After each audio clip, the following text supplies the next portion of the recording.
let's take the time to appreciate what I see as the 20 best films of the year. At 20, we have Mission Impossible, 19, Wonka, 18, Are You There, God? It's Me, Margaret, 17, John Wick 4, 16, Talk to Me, 15, Past Lives, 14, Bottoms, 13, Nimona, 12, RMN, 11, May December, and now for our top 10, starting off with Godzilla -1.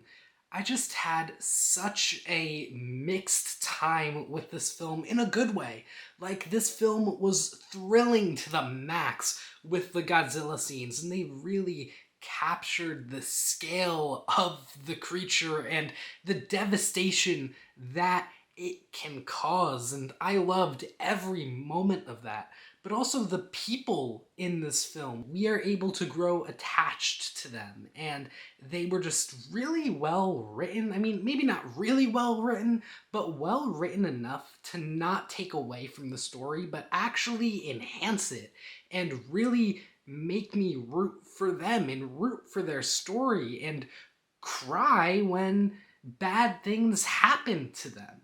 American Godzilla films don't do this for me. And the original Godzilla film kind of did this for me. But in my opinion, this is the best Godzilla film ever. At 9 is Priscilla, my first ever Sofia Coppola film. And yeah, I loved Priscilla. It was just the perfect type of biopic for me where it kept me so engaged and I was never really bored, and the pacing of this film was immaculate. And when the film ended, I was like, wait, that was like an hour and a half? Like, the time just flew for that movie. And I was, like I said, so engaged in the performances. Kaylee Spaney really just bursting onto the scene, and I can't wait to see her in the upcoming Civil War movie. And then Jacob Elordi. He does his Jacob Elordi thing. At 8 is Boy and the Heron, or better titled as How Do You Live? It might be Hayao Miyazaki's last film, and if it is, it's a wonderful film to be his last film, and really has a lot of elements to it that feel very final. You really feel the amount of love and passion that Miyazaki, as well as everybody else working on this film, put into it. And I just love how this film never had a deadline. They made this film and they wanted to take as much time as they needed to make it the best film it could be. And that really worked out, and it shows.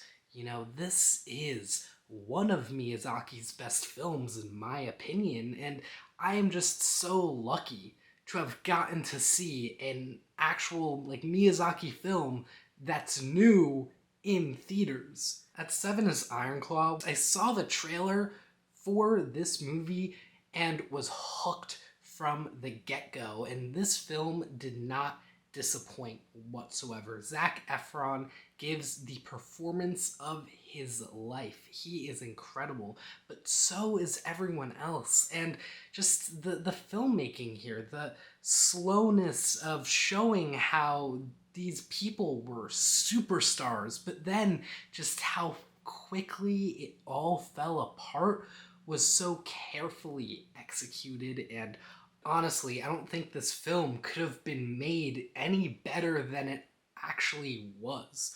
This is just the best version of this film that I think we ever could have gotten, and I am so glad to have seen it. Next up is Palme d'Or winner Anatomy of a Fall. It's such a beautiful film. First off, the cinematography is just fantastic and perfectly captures the just feeling of this movie, and the editing too was so careful. But really, to me, what made this film so great were two of the best performances of the year from Sandra Hüller and Milo Machado Graner. I don't think that's the proper pronunciation to either of their names, but that was my attempt. They both just take this film and carry it on their backs, from making it this interesting court drama to one that I will never forget. At 5 is Barbie, a film which I went to expecting just a good time and instead got an incredible time. It stars Margot Robbie and Ryan Gosling, as all of you probably know, and they both give great performances. I found myself really adoring every moment of this film, aside from the 2-minute Chevrolet commercial they had. And yeah, I would love to watch it again. I just haven't gotten the chance. And I can't wait to see what Greta Gerwig and Noah Baumbach do next. I can't wait to see if we get some sort of spin-off of this film, and hopefully they will bring Greta or Noah back to be a part of making that spin-off film, because otherwise it'll probably be terrible. At 4 is The Holdovers, which from now on is going to be a film that I watch every Christmas season. It's just that powerful as a film and just makes you feel so like holly jolly, you know, it gives you all those Christmas feelings, but it also has a lot of these gut punches packed into that. All the performances were great, but personally, I think my favorite performance from this film was actually Dominic Sessa. And this is the first film he's ever been in, which is just shocking to me. And of all the films this year, whenever somebody asks me for a movie recommendation, this is the film I give them. Because even though it isn't my favorite film of the year, it's the film that I think just works the best for everyone and will put you in a good mood. At 3 is Killers of the Flower Moon. DiCaprio and De Niro are both giving career performances. Maybe not their best performances, but definitely among their best performances of their entire careers. And then Lily Gladstone steals the whole movie from them. And what I found so admirable about that performance was that it was a really quiet and subtle performance, and a lot of it was delivered through her eyes and just through her body language. And then the one time in this film where I really got emotional was when she got emotional. Sorry, I know that turned into me just talking about Lily Gladstone's performance for the entire time, but yeah, this is just, it's a great movie. You know, Scorsese is just doing his Scorsese things and sort of combining the types of films that he's made, where it's like a mix of that,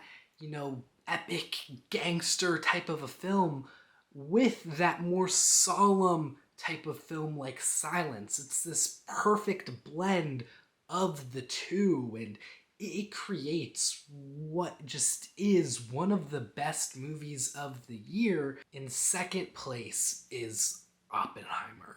Christopher Nolan's just epic biopic all about the life of J. Robert Oppenheimer, and yeah, it is just as incredible as everyone has been saying it is. The cinematography, the score, the performances, just the everything about this film is great. And I think conventionally, this is Chris Nolan's best movie, and to me, I think it's my second or third favorite. And the cherry on top of everything I said about Oppenheimer already is that the Trinity test scene is probably one of the best movie scenes of all time, period. Not just of the year, like ever. Coming in as my number 1 movie of the year is SpiderMan Across the Spider-Verse.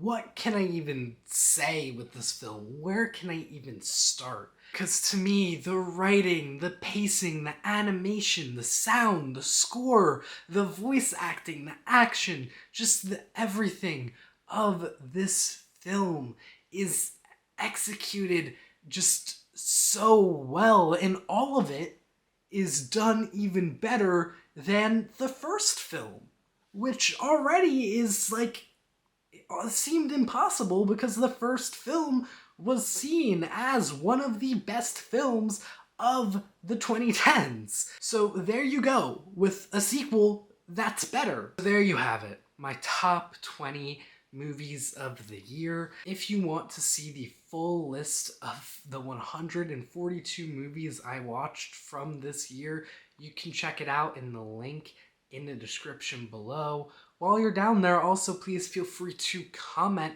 your own top 10, top 20 lists from the year, or just let me know what your favorite movie was this year. Or do you agree with my takes? Do you disagree? I want to hear all of your thoughts in the comments down below. Also, feel free to like and subscribe. It would really mean a lot because I'm just so passionate about this channel and I can't wait to continue making more movie-related videos into the new year. And that's going to start tomorrow with my top 10 most anticipated films of the new year. Everybody, take care. Happy New Year, and I'll see you tomorrow for my top 10 most anticipated.